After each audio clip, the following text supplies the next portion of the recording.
21వ సర్గము. సముద్ర తీరమున దర్భాసనముపై సేనించిన శ్రీరాముడు 3 రాత్రులు సముద్రుని ఉపాసించుట. సముద్రుడు ఆ ప్రభువు సమక్షమునకు రాకుండుటచే శ్రీరాముడు క్రుద్ధుడై సాగరమును క్షోభింపజేయుటకై శరములను ప్రయోగించుట. సముద్రము అల్లకల్లోలమగుట.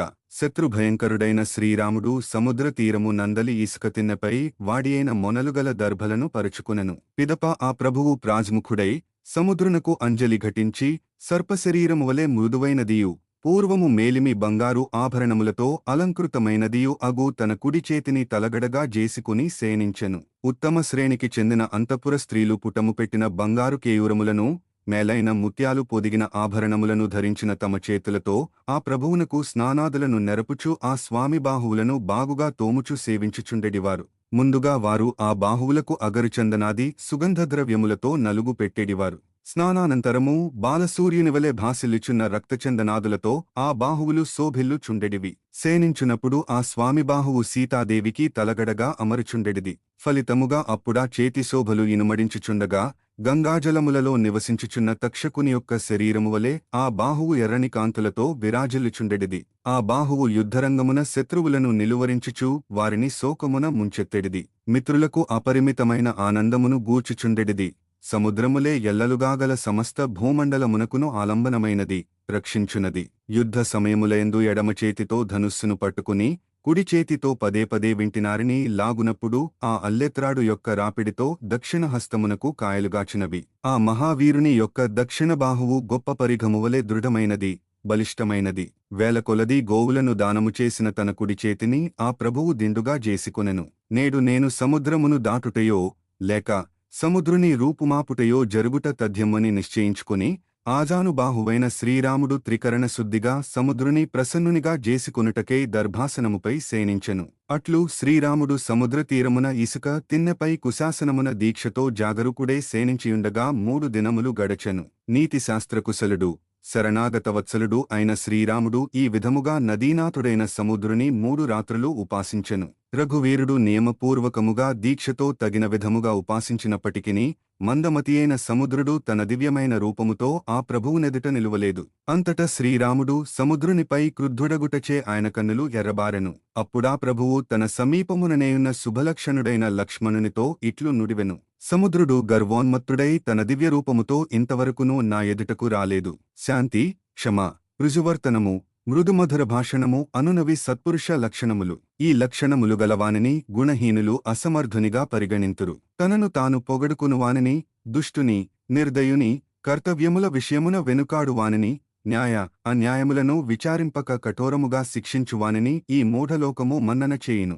లక్ష్మణ, శాంత స్వభావము గలవానికి ఈ లోకమున కీర్తి ప్రతిష్టలు ప్రాప్తింపవు.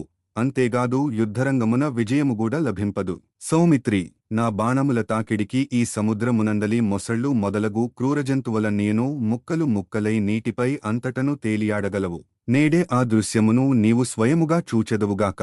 ఇంకను నాసరముల ధాటికి ముక్కలు ముక్కలైన మత్స్యముల యొక్క పెద్ద పెద్ద కాయములను, నీటి ఏనుగుల తొండములను, సర్పముల యొక్క శరీరములను ఈ సముద్రజలములపై చూచెదవుగాక.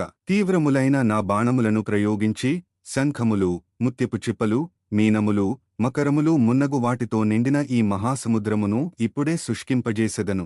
ఇంతవరకును ఎంతో ఓర్పు వహించిన నన్ను ఈ సముద్రుడు అసమర్థునిగా భావించుచున్నాడు. ఇట్టి మూర్ఖునిపై దయజూపుట వ్యర్థము. ఇంక ఇతనిని ఏమాత్రమూ క్షమింపరాదు. నేను సామోపాయమును వహించుటచే ఈ సముద్రుడు నా ఎదుట తన రూపమును ప్రదర్శించుటలేదు. సామోపాయమున ఇతడు దారికి వచ్చినట్లుగా కనబడదు. కనుక లక్ష్మణ, నా ధనుస్సును విషసర్పముల వలె భయంకరములైన నా బాణములను అందింపుము. క్షణములో ఈ సముద్రమును శుష్కింపజేయుదును. అప్పుడు ఈ వానరులు అందరును నడచియే వెళ్లగలరు. సముద్రము ఎన్నడునూ శుష్కింపదు అనునది లోకప్రసిద్ధి. అయినను నా తీవ్రతను చూపి నేడే దీనిని శుష్కింపజేసెదను. ఉవ్వెత్తుగా ఎగసిపడు వేలకొలది అలలతో ఒప్పుచున్నను సముద్రము తన మర్యాదను, హద్దులను మీరదని ప్రసిద్ధి. కాని నేడు నా బాణములను ప్రయోగించి దాని మర్యాదను మంటగలిపెదను. భయంకరులైన దానవులతో నిండిన ఈ సాగరమును ఇప్పుడే అల్లకల్లోలపరచెదను. ఇట్లు పలికి శ్రీరాముడు కోదండమును చేతబట్టెను.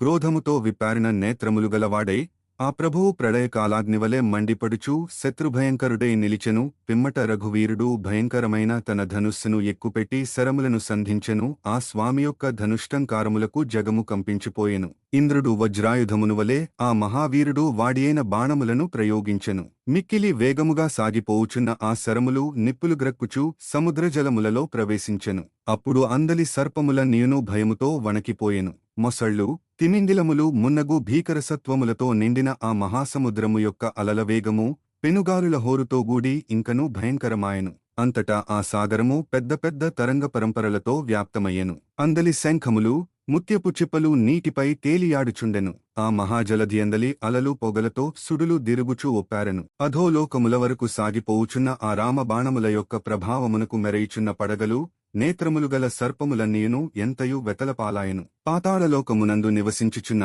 మహావీరులగు దానవులుగూడా దిక్కుతోచక గడగడలాడిరి. వేలకొలదిగాగల ఆ సముద్రతరంగములు ఉవ్వెత్తుగా ఎగసిపడుచు వింధ్యాద్రి, మందర పర్వతములవలె మహోన్నతములై ఒప్పారినవి. సముద్రజలములు కల్లోలితములగుటవలన అందలి మొసళ్ళు, మీనములు పైకి ఎగిరి వచ్చుటవలన వాటితో తరంగములు వ్యాప్తములైనవి. అందలి తరంగ పంక్తులు ఘోషలు పెట్టుచు సుడులు దిరుగసాగినవి. అందున్న సర్పములు, రాక్షసుల గుంపులు భయగ్రస్తములైనవి.